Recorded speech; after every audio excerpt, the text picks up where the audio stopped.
سود کی حرمت پر 7 آیات، 40 احادیث اور اجماع امت کا اتفاق ہے۔ کبھی کسی دور میں علماء نے اسے حلال قرار نہیں دیا ہے۔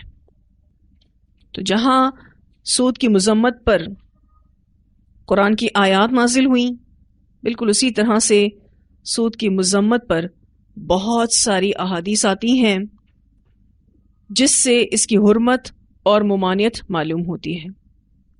اس بارے میں ایک روایت آتی ہے، شب معراج میں آپ صلی اللہ علیہ وسلم نے کچھ لوگوں کو دیکھا جن کے پیٹ بڑے بڑے گھڑوں کی طرح تھے۔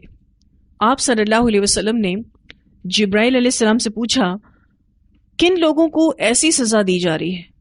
انہوں نے کہا، یہ سود خور ہیں، ان کے پیٹوں میں سانپ بھرے ہوئے ہیں جو ان کو ڈس رہے تھے اور پیٹوں کے باہر تک نظر آ رہے تھے۔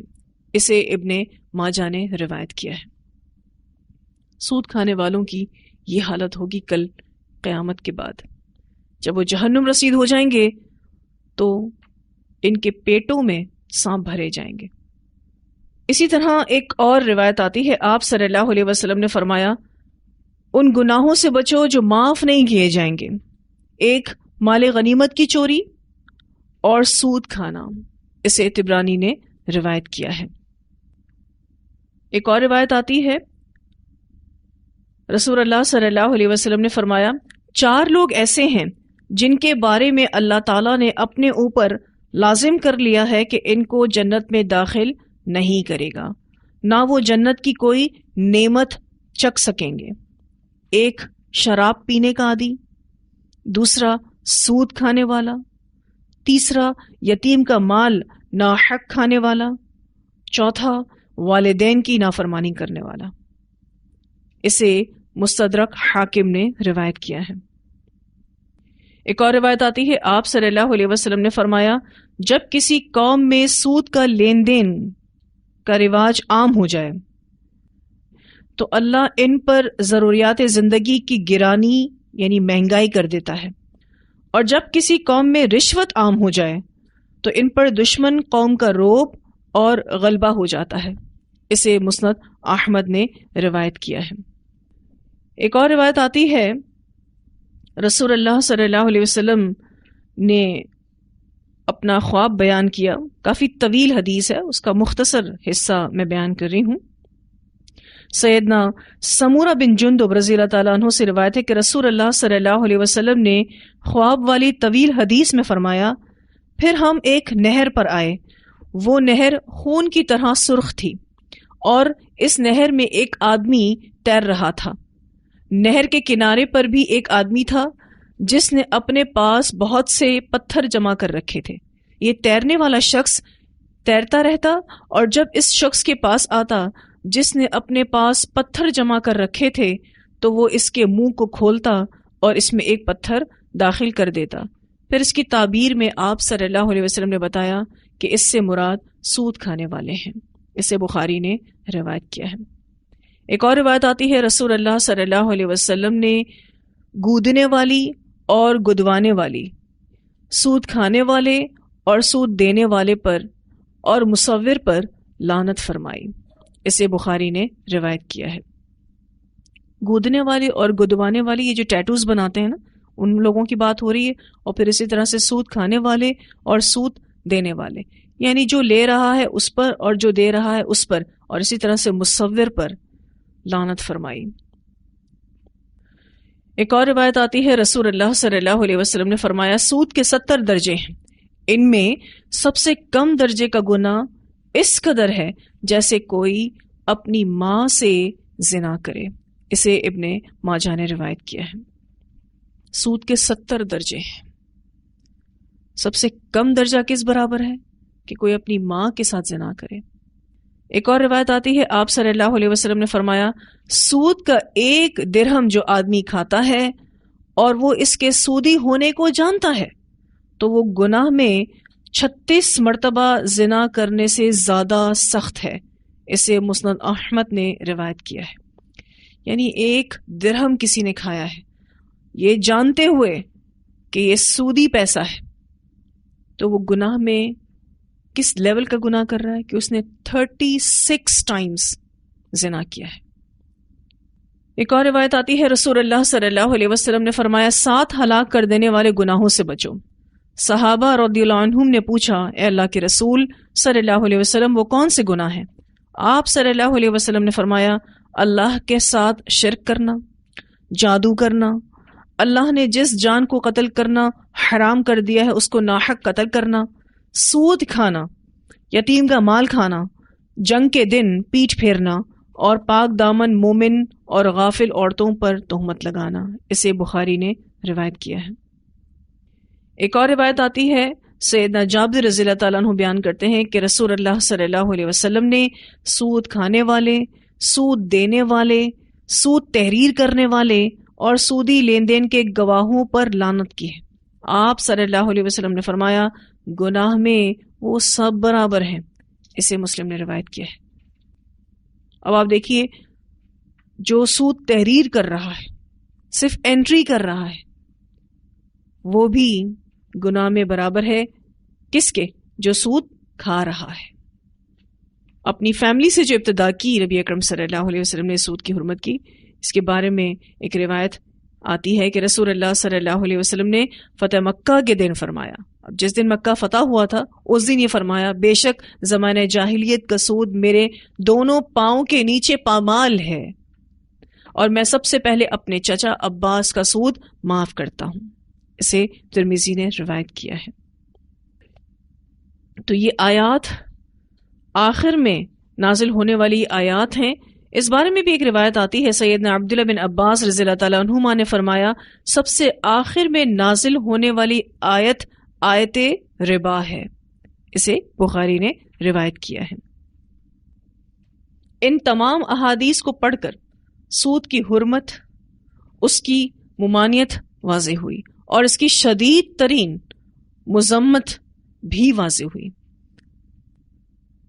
اسلام ہمیں رزق حلال کی طرف متوجہ کرتا ہے اور حرام سے بچنے کے لیے بھی کہتا ہے۔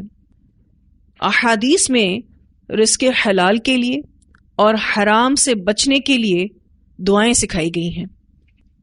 ایک دعا آتی ہے اللہم اکفنی بحلالک عن حرامک واغننی بفضلک عن من سواک۔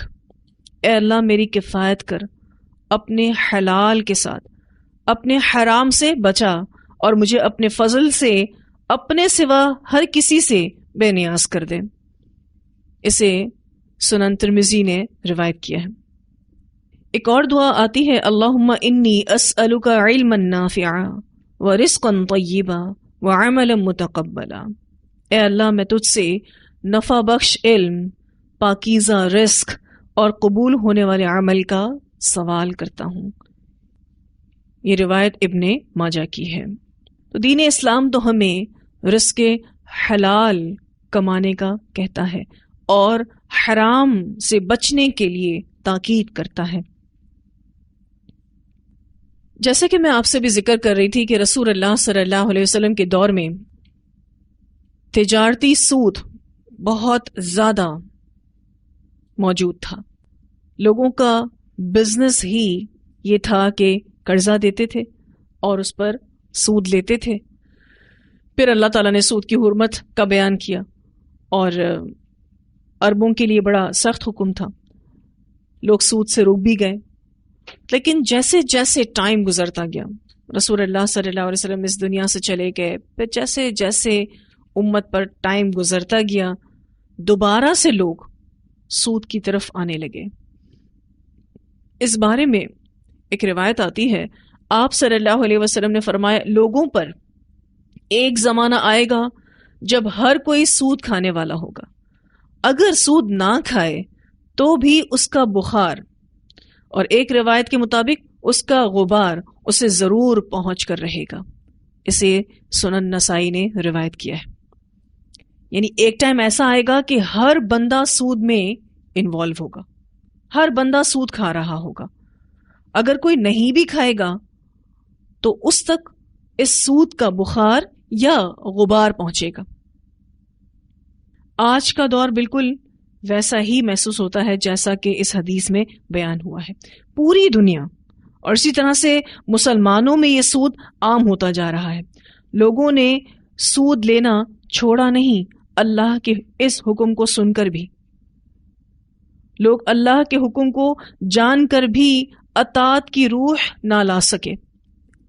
اس لیے جو لوگ سود میں مبتلا ہیں ان کے دل میں اللہ کی محبت اور تقوی لانے کی ضرورت ہے اور آخرت کے دن کی جواب دہی کا احساس ڈالنے کی ضرورت ہے.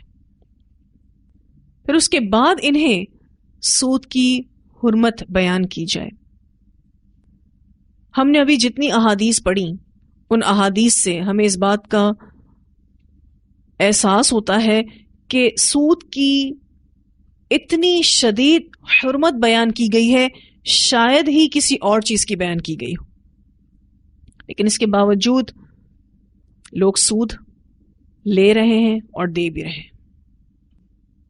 اب ہمیں کیا کرنا ہے؟ ہمیں اس سودی نظام کو ختم کرنے کی کوشش کرنی ہے. اس میں ہم جو بھی کردار ادا کر سکیں. اس کے لیے ضروری ہے کہ ہم صبر کے ساتھ کام کریں اور اس اویئرنیس کو دینے میں سب سے پہلے حرام کو حرام کہنے اور اس کا احساس دلانے کی ضرورت ہے. جیسا کہ میں آپ سے بھی ذکر کر رہی تھی کہ ہمیں بہت صبر کے ساتھ لوگوں کو یہ میسج پہنچانا ہے، کیونکہ جو لوگ سود میں بہت زیادہ انوالو ہیں ان کو اس میں سے نکالنا اتنا آسان نہیں ہے. اس بات کو سمجھنے کے لیے ایک مثال ہم لے سکتے ہیں.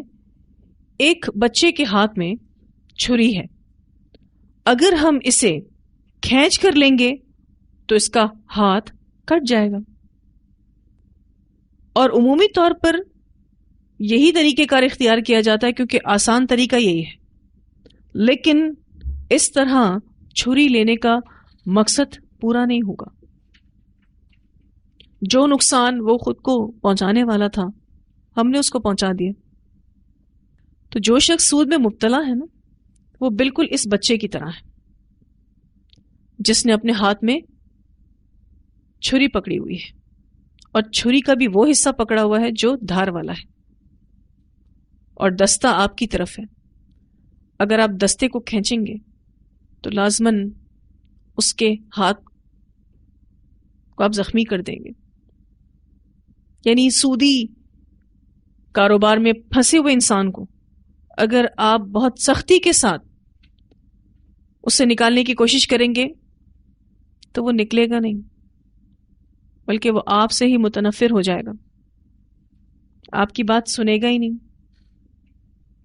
تو جس طرح سے چھری انسان کی ہلاکت کا سبب ہے، سود بھی حرام چیز ہے، یہ آخرت میں ہلاکت کا سبب ہے. اتنی احادیث لوگ سنتے ہیں، قرآن کی آیتیں پڑھتے ہیں، لیکن پھر بھی سود لیتے ہیں، دیتے ہیں.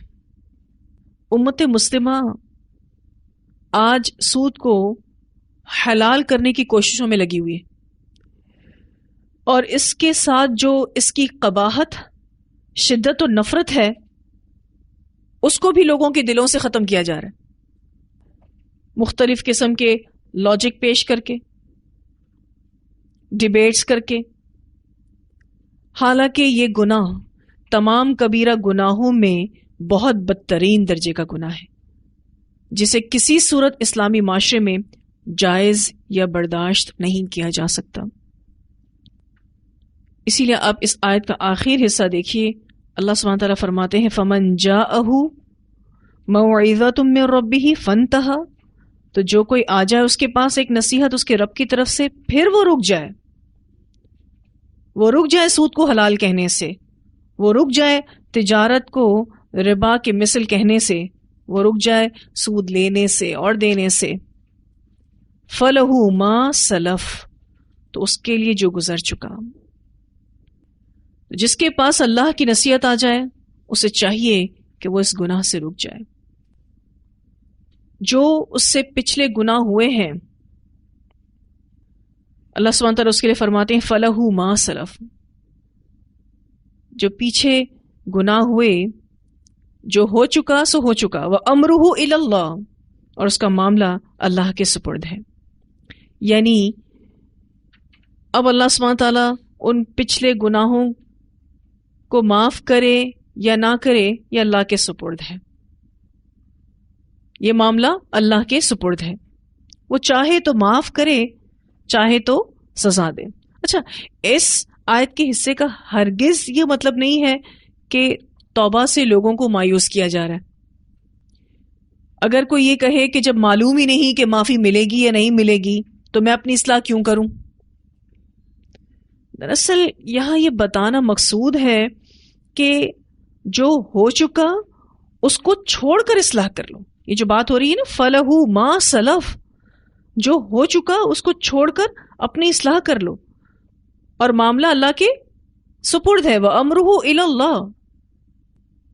اور قرآن پاک میں کئی جگہ پر یہ بات آتی ہے کہ جس نے بھی سچی توبہ کی ہے اللہ اس کو معاف کرے گا. لیکن بہت سارے لوگ نصیحت آنے کے بعد اس گناہ کو چھوڑتے نہیں ہیں، یا پھر کچھ عرصہ چھوڑ کر دوبارہ کرنے لگتے ہیں، تو معاملہ اللہ کے سپرد ہے. اللہ تعالیٰ دیکھے گا کس کی توبہ سچی ہے، کس کی توبہ سچی نہیں ہے. معافی اس شخص کو انشاءاللہ ملے گی جس نے سچی توبہ کی ہے. اور آخر میں دیکھیے اللہ سبحانہ تعالیٰ فرماتے ہیں وَمَنْ عَادَ فَأُولَٰئِكَ أَصْحَابُ النَّارِ، جو کوئی اعادہ کرے گا تو وہ پھر آگ والوں میں سے ہے. ہم فیہا خالدون، اور وہ اس میں ہمیشہ رہنے والے ہیں. یہاں جو اللہ سبحانہ تعالیٰ نے یہ فرمایا کہ تجارت کو میں نے حلال قرار دیا ہے اور سود کو میں نے حرام قرار دیا ہے، یہ ایک بہت واضح فرق تجارت اور سود کا بیان کیا گیا ہے.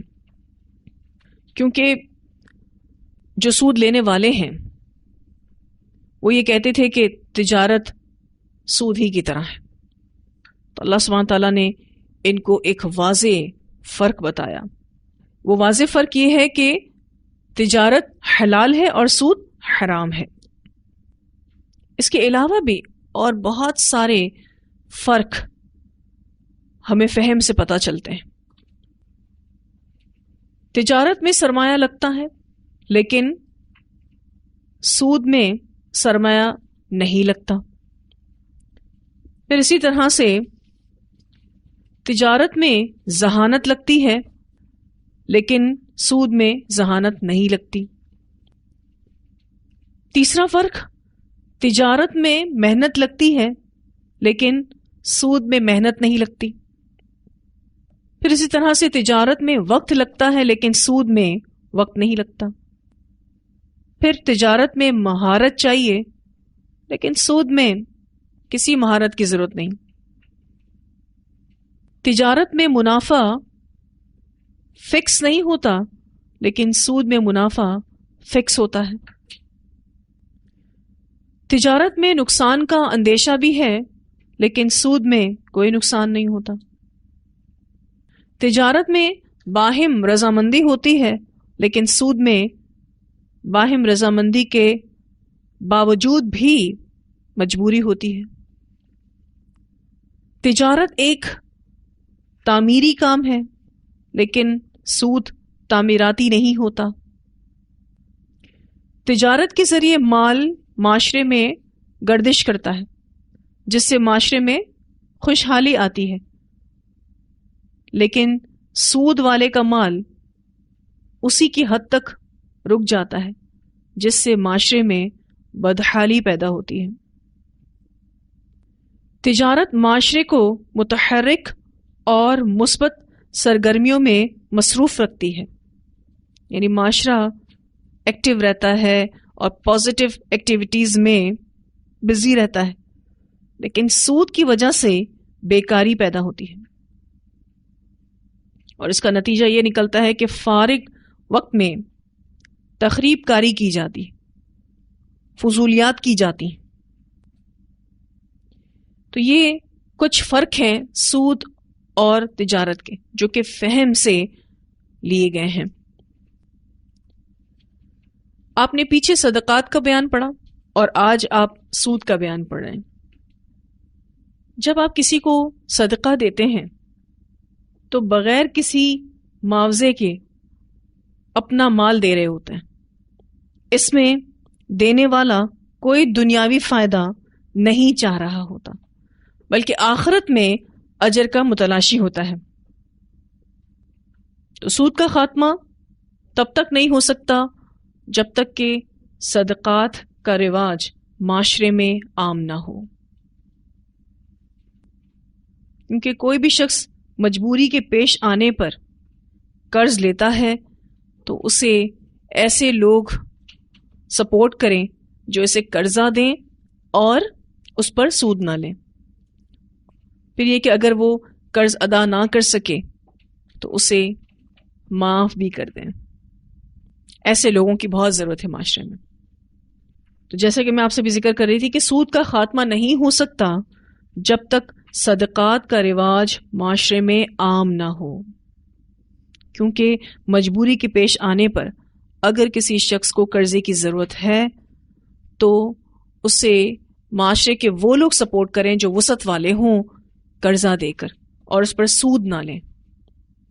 پھر ایسا شخص آہستہ آہستہ اس قرضے کو ادا کر دے. اگر اس کو ایسی مجبوری آ جائے کہ وہ ادا نہ کر سکے تو جس نے قرض دیا ہے وہ اس کو معاف کر دے. آپ دیکھیں اس طرح کی سچویشن جس بھی معاشرے میں ہوگی اس میں نیکی کے، ہمدردی کے، اخوت کے جذبات پیدا ہوتے ہیں. ماحول کتنا پرامن ہو جائے. تو بہت ہی اہم آیت ہم نے آج پڑھی ہے سورۃ البقرہ کی کہ جس میں اللہ سبحانہ تعالیٰ فرماتے ہیں کہ جو بھی شخص سود کھاتا ہے وہ ایسا ہے جیسے کہ اسے شیطان نے چھو کر باولا بنا دیا ہو. کل قیامت کے دن وہ کھڑا ہوگا، جب اپنی قبر سے نکلے گا تو اس کی حالت ایسے ہوگی جیسے وہ کوئی پاگل شخص ہے اور شیطان نے اس کو چھو کر خپتی بنا دیا. اور یہ اس لیے کہ وہ یہ کہا کرتے تھے کہ تجارت سود ہی کی طرح ہے، حالانکہ اللہ تعالیٰ نے تجارت کو حلال کیا ہے اور سود کو حرام کیا ہے. یہ والی بات جو اللہ تعالیٰ نے کہی ہے نا کہ اللہ تعالیٰ نے تجارت کو حلال کیا ہے اور سود کو حرام کیا، اگر آپ کو اس کی کوئی لاجک سمجھ نہ بھی آئے تو ایز مسلم اس کو ایز اٹ از ایکسیپٹ کرنا ہے. پھر اللہ سبحانہ تعالیٰ فرماتے ہیں کہ جس کے پاس اللہ کی طرف سے نصیحت آ جائے، پہلے وہ لا علم تھا، اس کو سود کے بارے میں کچھ پتا نہیں تھا، اب نصیحت آ گئی اور وہ باز آ جاتا ہے، تو جو پہلے ہو چکا اس کو چھوڑ دے اور اپنی اصلاح کر لے، معاملہ اللہ کے سپرد کر دے، اس امید کے ساتھ کہ اللہ تعالیٰ اس کی سچی توبہ کو قبول کرے گا، اس کو معاف کرے گا. اور جو یہ نصیحت سن کر بھی اعادہ کرے، اپنے اس گناہ میں دوبارہ پڑ جائے، تو پھر ایسا شخص آگ والوں میں سے ہے اور وہ اس آگ میں ہمیشہ رہے گا. یہ آیت سورۃ البقرہ کی اہم ترین آیات میں سے ایک آیت ہے جس کو الحمدللہ ہم نے ابھی مکمل کیا ہے. اس کی تلاوت سنتے ہیں.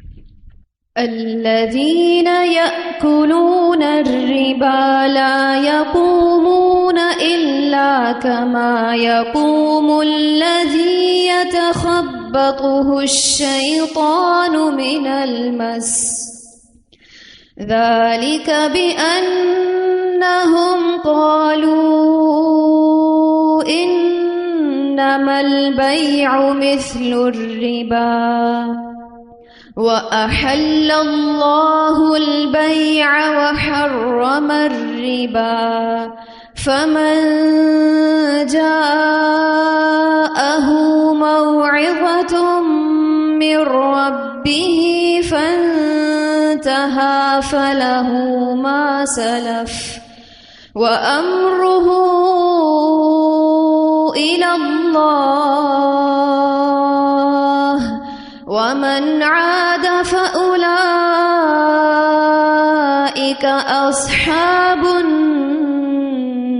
النار هم فيها خالدون. آج تفسیر کو یہیں روکتے ہیں. انشاءاللہ اس لیسن کو ہم اگلی کلاس میں مکمل کریں گے. آخر دعوانا الحمد للہ رب العالمین. سبحانک اللہم و بحمدک نشہد ان لا الہ الا انت نستغفرک و نتوب الیک.